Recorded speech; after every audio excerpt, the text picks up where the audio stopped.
Chapter 12:13, The Eternally Imperturbable Fog. 3,722 years. Indeed, they were sent here when the ancient sun god was still alive. With the City of Silver's continued survival in the darkness for more than 2,000 years as a reference, Klein easily confirmed the words of Moon City's high priest. He nodded slightly and asked, "Are you guarding this fog to prevent any anomalies from happening to it?" The high priest of Moon City, who was wrapped in dark brown beast hide, Nim, shook his head. "The revelation that the Lord gave us was to guard the area all day. We needed to know if anyone walks out of the fog." Walks out of the fog. The ancient sun god had a premonition that a person would walk out of this fog.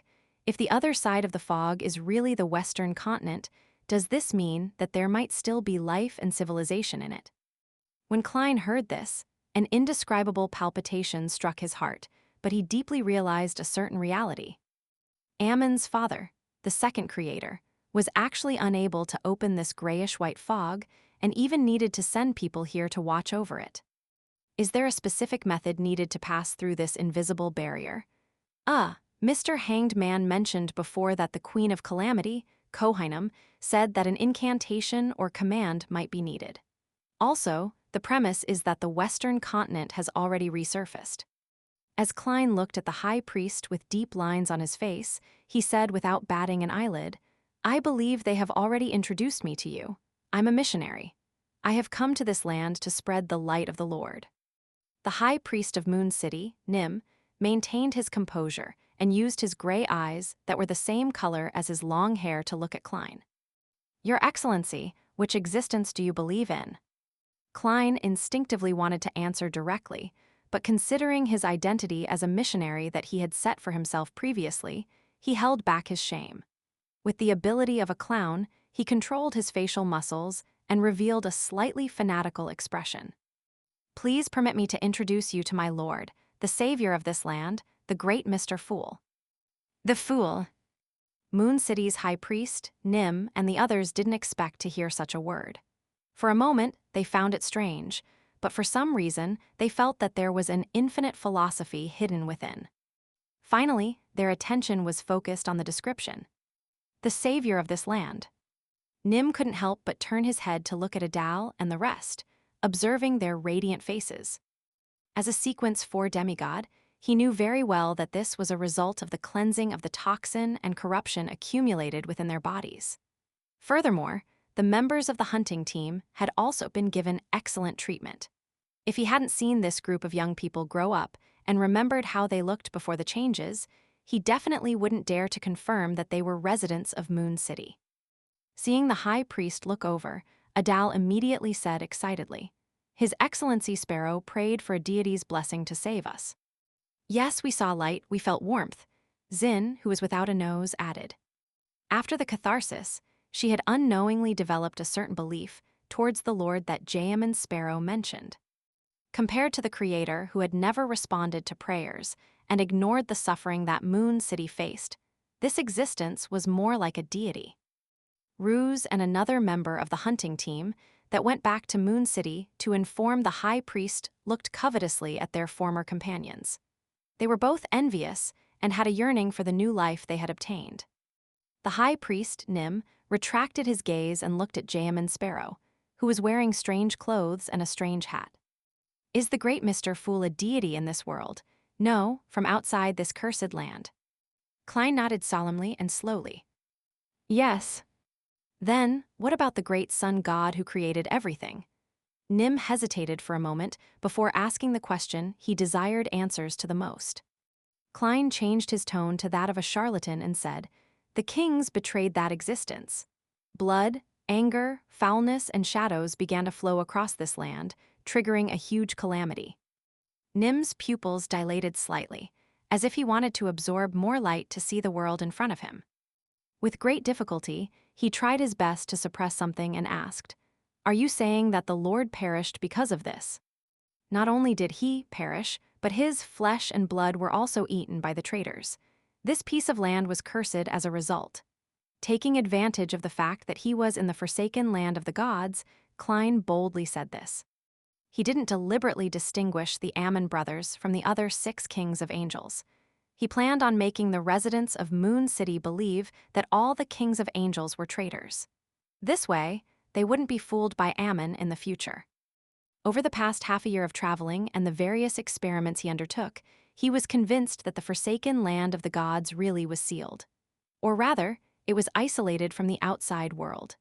The only point of contact was either the exit of the giant king's court or something at the level of Sephra Castle. Therefore, using the staff of the stars here allowed him to move within the confines of the cursed land. He was unable to head to the scenes in the outside world, as outlined in his mind. In addition, the box of the Great Old Ones was even suppressed and isolated for its historical projection. The moment the summoning succeeded, the projection would immediately be devoured by the environment. It was completely useless.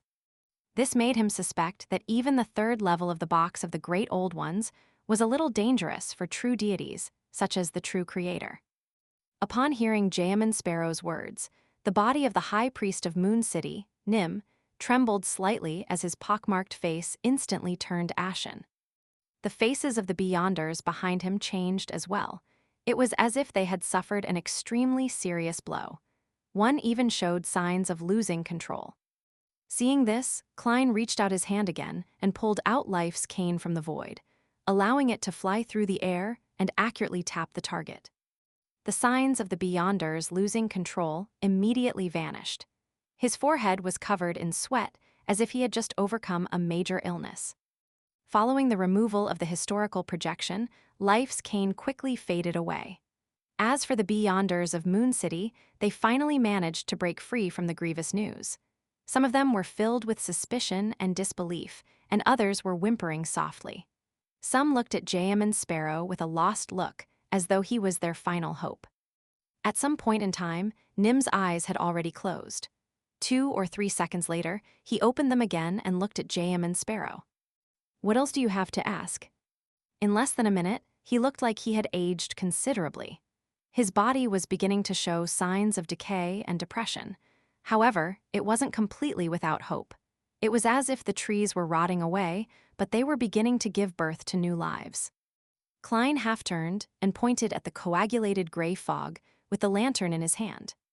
"Since when did you begin attempting to open this screen? What did you achieve?" Nim said frankly, "In the beginning, it was the Lord's revelation.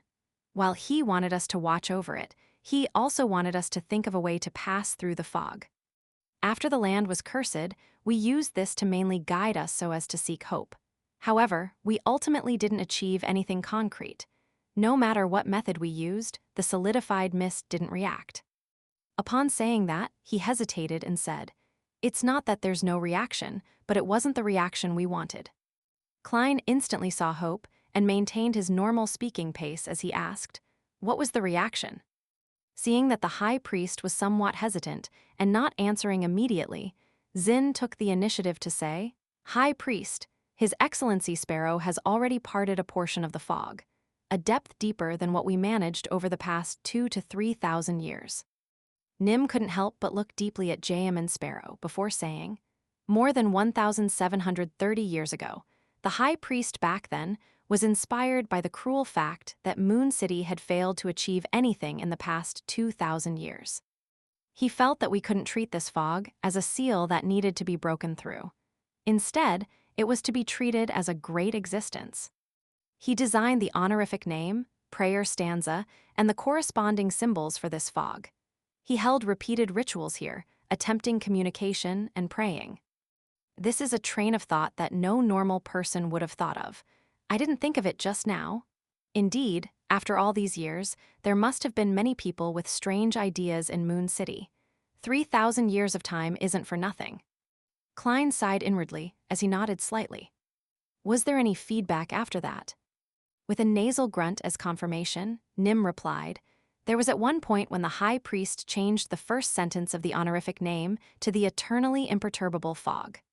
Then, during the subsequent ritual, he vaguely heard a series of voices coming from deep within the fog.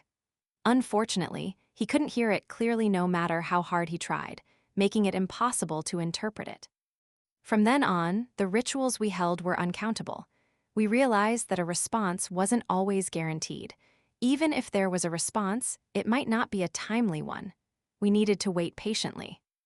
As the thoughts raced through his mind, Klein asked, "How many times does it roughly take to succeed?" "There are no patterns. Sometimes we succeed at once. Sometimes we might not receive any feedback after a month," Nim said with a sigh. "We have made many alterations, but they were all useless." "Did you hear what those voices said afterward?" Klein asked. "No, maybe our sequence isn't high enough, or we are still lacking in strength." Nim shook his head. "If that's the reason, I can give it a try." After hesitating for a few seconds, he politely asked, "May you hold the correct ritual again? I would like to hear those voices." This kind of politeness was something Nim couldn't refuse, nor did he dare to refuse. He hesitated for a moment and said, "Sure, but many of the materials are in Moon City. You need to wait for some time." After some thought, Klein asked, "Have you used those materials before?" "Yes," Nimmo answered in confusion. Klein nodded indifferently. "Let's just hold it now. Tell me when was the last time you used those materials and where they were nearby."